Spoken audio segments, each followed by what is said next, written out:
Episode की शुरुआत सावी द्वारा पीटीएम में बोलते हुए की जाती है, जिसमें वह बताती है कि रजत के साथ उसकी प्रेम कहानी स्कूल में कैसे शुरू हुई और बाद में उन्हें पता चला कि वे पड़ोसी हैं।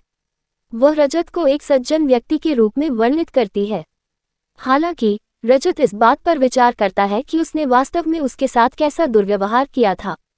सावी आगे कहती है कि रजत ने उसके माता पिता की समस्याओं को हल किया और उन्हें रिहा करवाया। इसके विपरीत रजत याद करता है कि कैसे वह उनकी गिरफ्तारी के लिए जिम्मेदार था।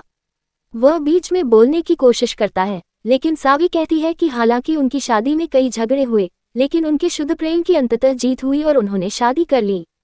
रजत मजाकिया ढंग से सोचता है कि जिस तरह से सावी कहानी को तोड़ मरोड़ रही है, उसे एक धारावाहिक लेखक बन जाना चाहिए।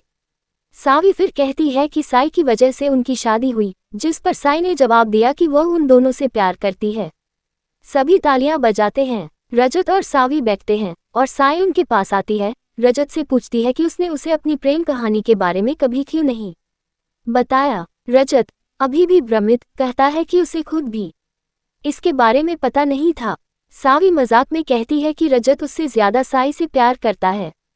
सही जवाब देती है कि वह अपने माता पिता से भी उतना ही प्यार करती है। फिर सावी सई को अपने दोस्तों के साथ जाने के लिए कहती है और सई खुशी खुशी उनकी संगति का आनंद लेने चली जाती है।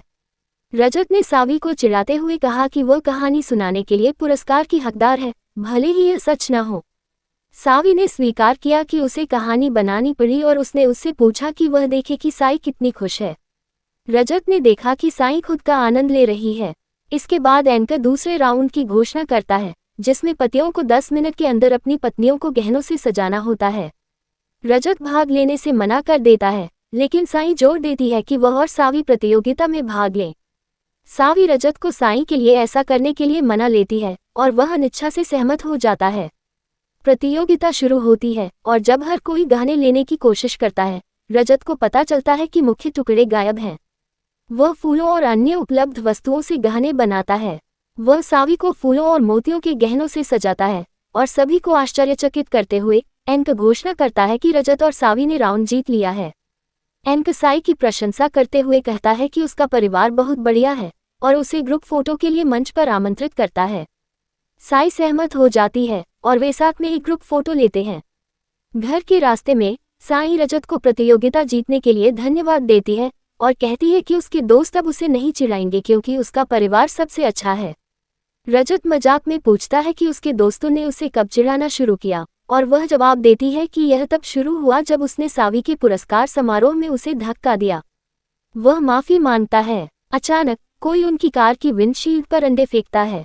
रजत बाहर निकलता है और गुंडों का एक समूह उसे लूटने की कोशिश करता है। वह अपना बटुआ सौंप देता है, लेकिन चोर सावी के बारे में अनुचित टिप्पणी करते हैं, जो अभी भी कार में है। वे सावी और साई पर हमला करने के लिए कार का दरवाजा खोलने का प्रयास करते हैं। सावी तुरंत मदद के लिए पुलिस को बुलाती है। रजत अपना आपा खो देता है और गुंडों की पिटाई करता है। पुलिस आती है और उन्हें गिरफ्तार कर लेती है। घर वापस आकर सावी रजत के घावों पर क्रीम लगाती है। अमन ये दृश्य देखकर मृण्मयी से कहता है कि उसने पहली बार सावी को रजत की देखभाल करते देखा है। मृण्मयी कहती है कि रजत के वीरतापूर्ण कार्य ने सावी को स्पष्ट रूप से प्रभावित किया है। प्रेरित महसूस करते हुए अमन मृण्मयी को प्रभावित करने के लिए कुछ ऐसा ही करने का फैसला करता है। इस बीच रिद्धि लकी को बताती है कि मृण्मयी और अमन करीब आ रहे हैं।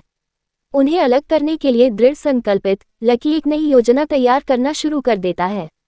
राजू भाग्यश्री से कहता है कि वह सावी और रजत के बीच बदलती गतिशीलता को देखकर खुश है।